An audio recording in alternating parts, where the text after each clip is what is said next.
бизнесийн санаа бол маш их байдаг. Тэгэхээр санаа болгон амьдрдаггүй. Нийт санааны 90% нь одоо амжилтгүй болчихдээ. Тэр нь яг амжилтгүй болоод байгаа вэ гэхээр нөгөө нэг саяны нөгөө инновашн хийх моделийн дагуу явахгүй байгаа.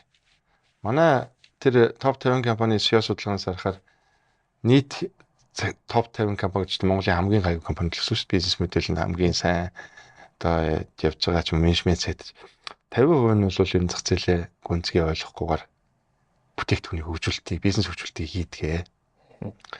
Гаргаад ирсэн бизнесийн хөгжүүлэлтийн концепт санаагаа 64% нь огт хэрэгдэгчдэр ингэж ийм санаатай ийм бизнес байвал та энийг хэрэглэхээ болоод энийг хэрэгэлдэг болох уу? Ийм наран тулыг ийм хийчихвэл та ийшээ шилжих үү? Судалгаа хийхгүйгээр хийдгээ. Бараг 80 орчим хувь нь нөгөө бизнесээ хийгээд зах зээлд нэвтрүүлснийга дараа хэр төвшний мэдрэмж өгч байна гэдгийг эргүүлж хэмждэг бай гэж. За энэ бол нөгөө бизнес модель хөгжүүлэлтийн үндсэн үе шатууд байхгүй.